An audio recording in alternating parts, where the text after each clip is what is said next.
Assalamualaikum warahmatullahi wabarakatuh. Perkenalkan, nama saya Suprapti dengan NIM 2023143683. Di sini saya akan menjelaskan tentang bagaimana membumikan agama Islam di Indonesia.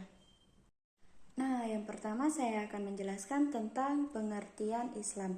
Dalam sebutan pertama, Islam adalah firman Tuhan yang menjelaskan tentang syariat-syariatnya yang dimaksudkan sebagai petunjuk bagi manusia untuk mencapai kebahagiaan dunia dan akhirat, termasuk dalam nas, kemudian dihimpun dalam syuhuf dan kitab suci Al-Quranul Karim. Secara tegas dapat dikatakan hanya Tuhanlah yang paling mengetahui seluruh maksud, arti, dan makna setiap firman-Nya. Baiklah, di sini saya akan menjelaskan tentang kewajiban setiap umat Islam untuk berdakwah membumikan Islam. Pada dasarnya setiap muslim dan muslimah diwajibkan untuk mendakwahkan Islam kepada orang lain, baik muslim maupun non-muslim. Ketentuan semacam ini didasarkan pada firman Allah Subhanahu wa Ta'ala, dan berikut dasar dalil kewajiban setiap umat Islam untuk berdakwah membumikan Islam di Al-Quran. A'udzubillahi minasyaitonirrajim. Bismillahirrahmanirrahim. Wal takum minkum ummatun yud'una ilal khairi wa yamuruna bil ma'ruf wa yanhauna 'anil munkar wa ulaika humul muflihun. Yang artinya, dan hendaklah di antara kamu dan segolongan orang yang menyeru kepada kebajikan, menyuruh berbuat yang makruf, dan mencegah dari yang mungkar, dan mereka itulah orang-orang yang beruntung.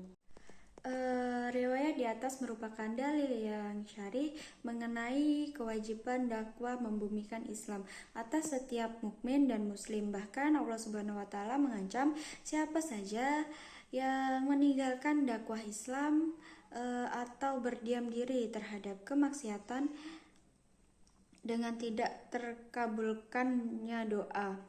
Bahkan jika di dalam suatu masyarakat tidak ada lagi orang yang mencegah kemungkaran, niscaya Allah akan mengazabkan semua orang yang ada di masyarakat tersebut, baik ia ikut berbuat maksiat maupun tidak.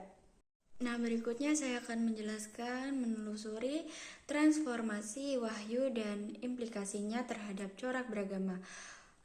Wahyu difirmankan untuk memperpendek proses pembacaan terhadap alam. Apabila manusia diberi kesempatan untuk membaca dan memahami alam dengan segenap potensi nalar, rasa, dan jiwa yang dimilikinya, ia akan membutuhkan waktu yang lama untuk mencapai jawaban final. Namun, berkat wahyu, proses yang panjang dan berliku tersebut dapat disingkat sedemikian rupa sehingga manusia tidak perlu bersusah payah untuk mendapatkan jawaban final kehidupan. Baiklah, di sini saya akan menjelaskan tentang menanyakan alasan perbedaan ekspresi dan praktik keagamaan. Terdapat dua hal secara dominan yang mempengaruhi dinamika dan struktur sosial masyarakat, yaitu agama dan budaya lokal. Dalam masyarakat Indonesia, dua hal tersebut memiliki peranan penting dalam membentuk karakter dan perilaku sosial yang kemudian sering disebut sebagai jati diri. Karakter tersebut mewarnai hampir semua aspek sosial masyarakat Indonesia, baik secara politik, ekonomi, maupun sosial budaya. Model alkulturasi budaya lokal dengan Islam ini sering dianggap sebagai penyebab munculnya karakter Islam di kalangan masyarakat Jawa. Sebagian orang bahkan menilai bahwa para wali songo sebagai ikon dai-dai awal Islam di Indonesia dianggap belum berhasil sepenuhnya untuk mengislamkan Jawa. Menjadi seorang muslim tidak berarti harus kehilangan identitas sebagai orang Indonesia. Identitas keislaman dan keindonesiaan hendaklah dapat menyatukan menjadi karakter yang utuh dalam diri kita. Yang ketiga saya akan menjelaskan tentang mengenali sumber historis, sosiologis, teologis, dan filosofis tentang pribumisasi Islam.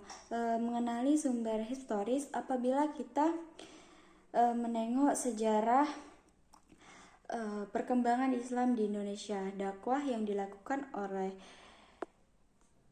para dai yang membawa Islam ke Indonesia selalu mempertimbangkan kearifan lokal yang menjadi realitas kebudayaan dalam masyarakat Indonesia. Keberagaman suku, budaya, dan adat istiadat mendorong keanekaragaman ekspresi keislaman di Indonesia. Yang kedua, mengenali sumber sosiologis. Dilihat dari strategi dakwah, para dai muslim berhasil melakukan pendekatan persuasif, kultural, dan politik terhadap penduduk Indonesia. Para dai tersebut menggunakan strategi pribumisasi sebagaimana telah disinggung di atas, sehingga Islam masuk ke dalam jiwa bangsa Indonesia secara tidak disadari. Tampaknya para dai tersebut lebih mementingkan substansi dibanding formula atau kemasan. Yang keempat adalah membangun argumen tentang urgensi pribumisasi Islam. Pada kondisi saat dunia mulai mengarah kepada peradaban global, dan maka ajaran agama perlu kembali dirujuk untuk ditransformasikan ke nilai-nilai luhurnya, sehingga dapat memunculkan sebuah pemahaman agama dan sikap keberagaman yang bebas dari fanatisme, sektarian, dan lain-lain. Kesimpulannya adalah Islam adalah agama yang diturunkan oleh Allah Subhanahu wa Ta'ala kepada Nabi Muhammad SAW sebagai nabi dan rasul terakhir untuk menjadi pedoman hidup seluruh manusia hingga akhir zaman.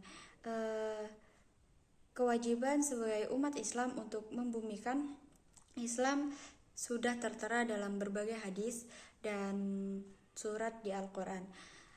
Banyak cara yang dapat ditempuh dalam membumikan Islam di Indonesia.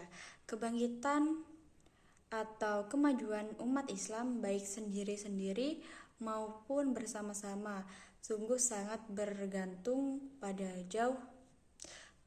sejauh mana mereka berpedoman dan berpegang teguh pada petunjuk atau ajaran-ajaran atau aturan-aturan etika-etika dan norma-norma yang mencakup segala aspek dan segi kehidupan manusia dimanapun.